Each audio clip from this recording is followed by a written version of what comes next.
Yohanes 15 ayat 1-8. Akulah pokok anggur yang benar, dan Bapakulah pengusahanya. Setiap ranting padaku yang tidak berbuah, dipotongnya, dan setiap ranting yang berbuah, dibersihkannya, supaya ia lebih banyak berbuah. Kamu memang sudah bersih karena firman yang telah kukatakan kepadamu. Tinggallah di dalam aku, dan aku di dalam kamu. Sama seperti ranting tidak dapat berbuah dari dirinya sendiri kalau ia tidak tinggal pada pokok anggur, demikian juga kamu tidak berbuah jikalau kamu tidak tinggal di dalam aku. Akulah pokok anggur, dan kamulah ranting-rantingnya. Barang siapa tinggal di dalam aku, dan aku di dalam dia, ia berbuah banyak. Sebab di luar aku, kamu tidak dapat berbuat apa-apa. Barang siapa tidak tinggal di dalam aku, ia dibuang keluar seperti ranting dan menjadi kering. Kemudian dikumpulkan orang dan dicampakkan ke dalam api, lalu dibakar. Jikalau kamu tinggal di dalam aku, dan firmanku tinggal di dalam kamu, mintalah apa saja yang kamu kehendaki, dan kamu akan menerimanya. Dalam hal inilah Bapa dipermuliakan, yaitu jika kamu berbuah banyak, dan dengan demikian kamu adalah murid-muridku. Belajar dari buah. Jadilah jagung, jangan jambu monyet. Jagung membungkus bijinya yang banyak, sedangkan jambu monyet memamerkan bijinya yang cuma satu-satunya. Artinya, jangan suka pamer. Jadilah duren, jangan kedondong. Walaupun luarnya penuh kulit yang tajam, tetapi dalamnya lembut dan manis. Beda dengan kedondong, luarnya mulus, rasanya agak asam, dan di dalamnya ada biji yang berduri. Artinya, don't judge a book by the cover. Jangan menilai orang dari luarnya saja. Jadilah bengkuang, walaupun hidup dalam kompos sampah, tetapi umbinya isinya putih bersih. Artinya, jagalah hati, jangan kau nodai. Jadilah padi, makin berisi, makin merunduk. Artinya, makin dewasa, semakin rendah hati.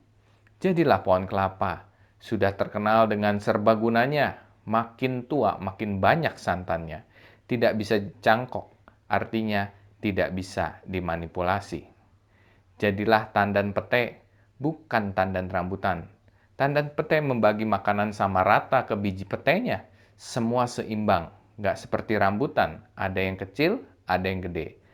Artinya selalu adil dalam bersikap. Di dalam Alkitab ada 265 ayat yang mengandung kata buah.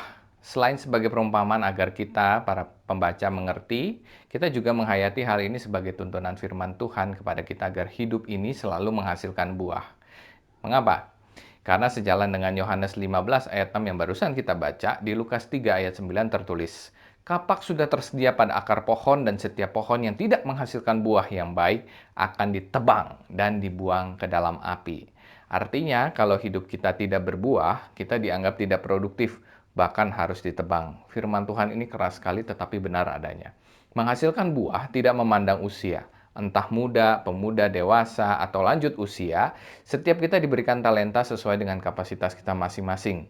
Setiap tindakan, kata, dan pemikiran kita dapat menjadi buah bagi sesama. Tentunya, agar kita berbuah, kita harus melekat kepada Sang Pemberi buah itu sendiri, seperti yang tertulis di Yohanes 15 ayat 4.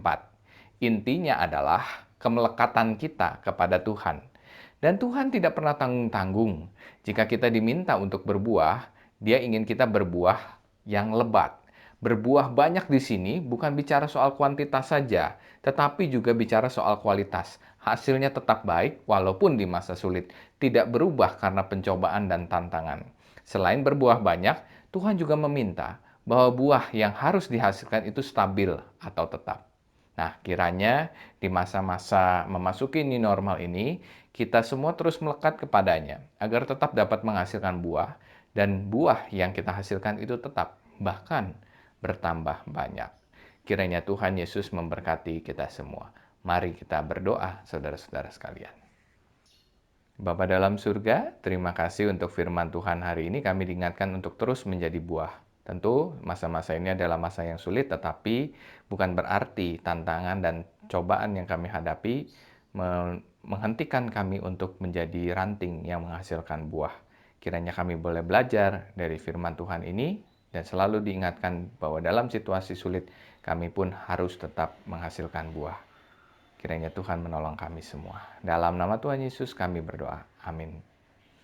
Salam sejahtera untuk kita semua. Selamat beraktivitas. Tuhan Yesus memberkati. Salam.